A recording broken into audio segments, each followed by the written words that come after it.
When DACA came out in 2012, how did that change your life? Well, it gave me hope.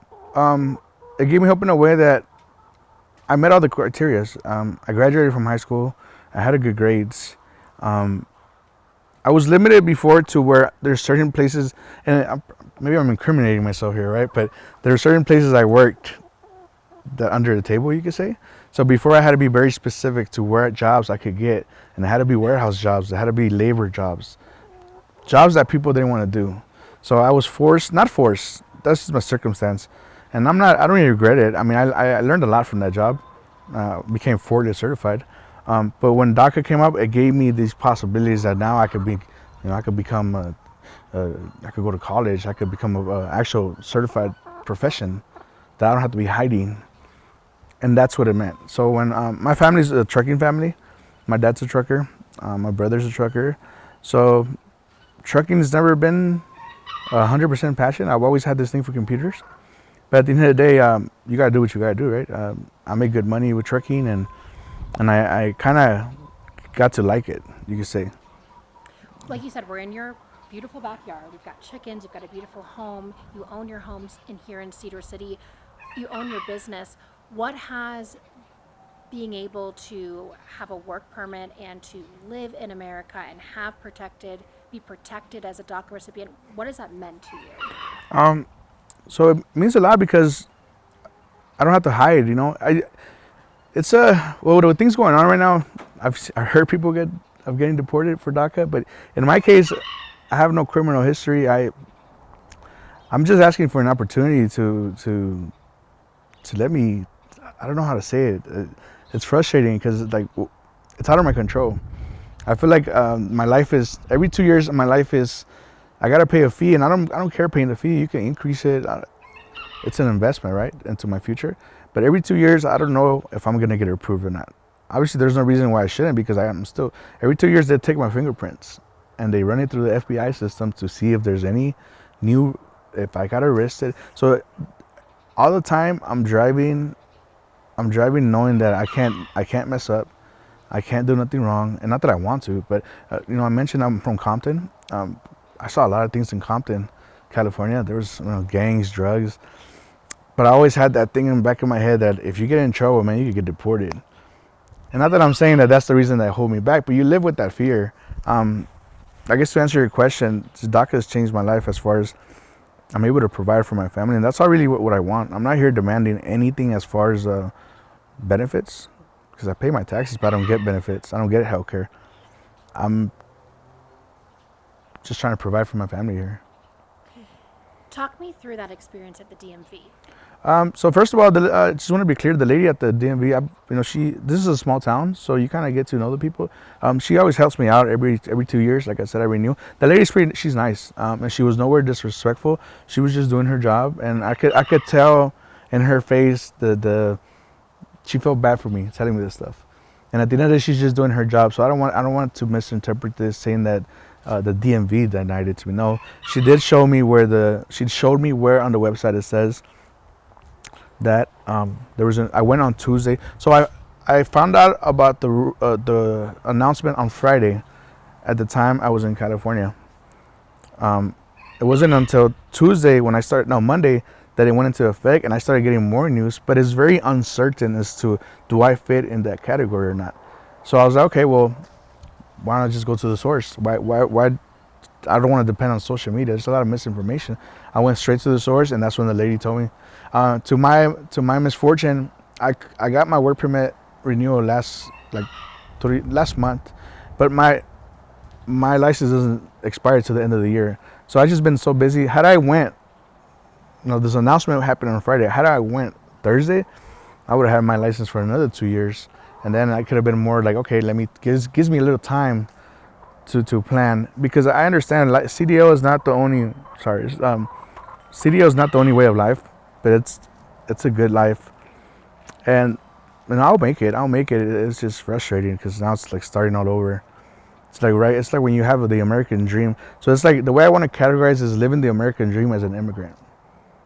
I'm getting to the point where I was so comfortable, getting to the point where people, because I have a lot of family from out of state, and they came over and they all looked up to me. They're like, man, this life, it's a nice life you have. And like every time people tell me that, it feels so good. Like when my friends from California, they come, they're like, man, it's like you have a referral. A lot of people, they come, they want to move out of California now because they see, you know. And another thing is Utah. Some people are surprised that I'm living here for some reason because it's a red state. All my neighbors have been great. I just think it's more of a stereotype. It's the same stereotype that you see. Oh, immigrants are criminals. Same thing as, well, you know, Utah. The red state. They must be racist. Like, no, like all of my neighbors have been very. I've learned a lot about the Mormon community because it's a Mormon state. You know, when it comes to religion and politics, I don't. You know, you do what you gotta do. I don't stop talking to you over it, right? But all of my neighbors have been very respectful, and I feel like out of all of my neighbors, I feel like I'm cool with all of them. And when some of them I'm very close with, you know, my neighbor in front, his name's Aaron, and I tell him my stories, and he's like, he didn't know some of this. And that's the reason I want to do this interview, because a lot of people don't know what we go through, and I'm not going to sit here and pretend like I'm a victim. No. You know, I was brought when I was 2. I don't blame my parents. The same way that I left California to Utah for a better life because I didn't want my kids to grow around gangs and drugs, it's the same thing my parents chose to do by bringing me here. So, you know what I mean? That's kind of the mindset that I have. I moved my family from California to Utah because I wanted them to be more like this. To have all that. Yeah, my parents moved from Mexico to here because they wanted me to have a better life. So I don't hold nothing against them. Who knows what my life would have been over there, you know? Maybe I would have been a doctor. Who knows, right? So at the end of the day, I have what I have. I'm living with the cards I'm dealt, and I'm making the best of it. And I feel like these are just, it's thrown in my face. You know? Right. Yeah, I imagine, you know, with DACA being something you have to renew every 2 years, Yeah. and you now having to verify your criminal record and I'm sure your driving record and all these things that Yeah. require you to, that are required for you to renew your CDL. How does it feel to have done all that and been renewed time after time, been renewed for DACA time after time, and now this potential blanket law could take that away, even though you've done everything so far? Well, it just doesn't, it's like, in other words, it's like, I don't know what else to do, in a way. And when I say I don't know what else to do, in the sense is I've met all the requirements. Now, I would understand if I slacked around and I got arrested and then they tell me they take it away. All right, you know, I understand, I messed up. But it's like when you have a kid, your son, and he's doing everything and he's going to college, and then you punish him. And then he's gonna be like, well, what did I do wrong, right? But then you have this other kid that's bad, he's getting in trouble. You have this other son that he's just getting in trouble, he's getting arrested, and you give him a new car. Yeah. And that's when I wanted to throw, and this is why I'm very careful when I touch this subject. It sounds very hypocrite of me saying as an immigrant, but you have people like me that have been here for 35 years and we've been doing things right. And then you have the people that, and again, I know I'm gonna get some backlash over this, but you have the people that came into the country the last 5 years seeking asylum. They gave them hotels, they gave them food stamps, they gave them work permits, and it's like a slap in the face to me because I'm like, well, what's up? Like, I'm here waiting, I'm following the rules, and still nothing. And you have the new people that are cutting in the line, like they saying, you know, they're getting benefits. And the thing is that makes us look bad as immigrants, because when the news says, you know, as the American people, I understand that part, that their frustration. If you're an American working your 2 jobs to pay your bills, and then you see immigrants coming and they give them the hotels and they get mad, I understand that. I agree with them. I'm mad too, because I've been patiently waiting here. And DACA, and I'm not speaking for all immigrants. Every immigrant has their own story. I'm speaking on behalf of DACA, a dreamer, where I was brought here when I was 2. I didn't choose to come. I was not like at 2 to tell my parents, you guys go ahead, I'll stay behind. It doesn't work that way. Yeah. Some people are saying, you know, because of the TikTok, I'm getting a bunch of questions. Why don't you go back to your country? The same way they said it's not fair for my parents that took me out of Mexico to bring me here. Is it fair for me to take my kids that don't know Mexico and take them from here and move them back to Mexico? Is it fair? I don't think it is. But my whole life is here.